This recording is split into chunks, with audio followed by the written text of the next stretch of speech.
আমার পরিটা কোথায়?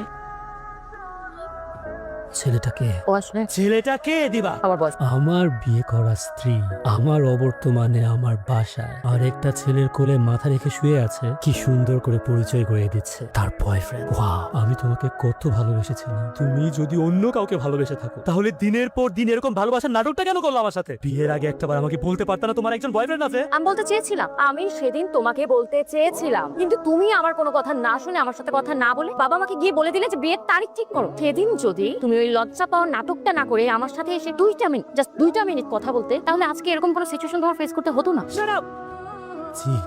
লজ্জা করে না তোমার? এইরকম একটা কাজ করার পরে আমার সামনে দাঁড়িয়ে আমার চোখে চোখ রেখে তুমি এক্সপ্লেনেশন দিচ্ছ? ছি, আমার ঘৃণা হচ্ছে। তোমার এই চেহারাটা দেখতে লজ্জা করছে আমার, লজ্জা।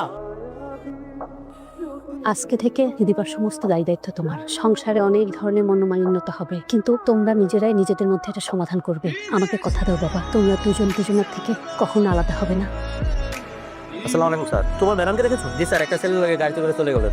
চলে গেছে? আঙ্কেল আপনি আসেন, ভিতরে আসেন। না, আমি ভেতরে আসবো না মামুনি। তোমার আন্টি কি বাসায় এসেছে? কই না তো, আন্টি তো আসেনি।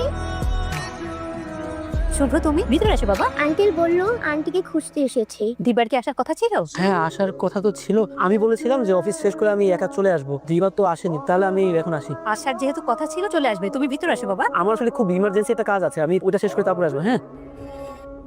আপনারা? আপনি শুভ্র? হ্যাঁ, আমার নাম শুভ্র। আপনার ওয়াইফ আপনার নামে নারী নির্যাতনের মামলা করেছে। আপনাকে এখন আমাদের সাথে থানা যেতে হবে। আপনি এসব কি বলছেন? নারী নির্যাতন মানে? আমি আমার ওয়াইফকে অনেক ভালোবাসি। আপনার কথা ভুল হচ্ছে। আমার ওয়াইফ আমার নামে কোনো মামলা করতে পারে না। আসলে সত্যি কথা বলতে, একটা ইস্যু নিয়ে আজকে আমাদের দুজনের মধ্যে খুব বাজেভাবে ঝগড়া হয়েছে। হয়তো ওই কারণে রাগ করে অফিসে আপনি একটু ওয়েট করেন। আমার ওয়াইফের রাগ কমলে সে যে কোনো সময় চলে আসবে, তখন তার কাছ থেকে আপনি সত্যিটা জেনে নিতে পারবেন। আর এই তো আমার ওয়াইফ চলে আসছে। দিবা দেখো, কে যেন পুলিশের কাছে গিয়ে মিস ইনফরমেশন দিয়েছে আমি নাকি তোমার উপর নির্যাতন করছি। তুমি ওনাদেরকে সত্যি কথাটা বলে দাও। এরই তো আপনার হাজবেন্ড, রাইট? জি। শুনুন, আপনার ওয়াইফ নিজে থানায় গিয়ে আপনার নামে শারীরিক নির্যাতনের মামলা করেছে। দিবা স্যার, আমার স্ত্রী আমার উপর রাগ করে আছে, এই জন্য উল্টাপাল্টা কথা বলছে ও। আপনার যা বলার আপনি থানায় গিয়ে বলবেন। এই আমাকে নিয়ে চলো। আপনারা আমার সাথে এরকম করছেন কেন? তুমি কিছু একটা বলো। আমার হাত ছাড়েন। তুমি কিছু বলছো না কেন? তুমি বলো, আমি কিছু করি নাই তো। আরে কি করছেন আপনারা? আরে আমাকে ছাড়।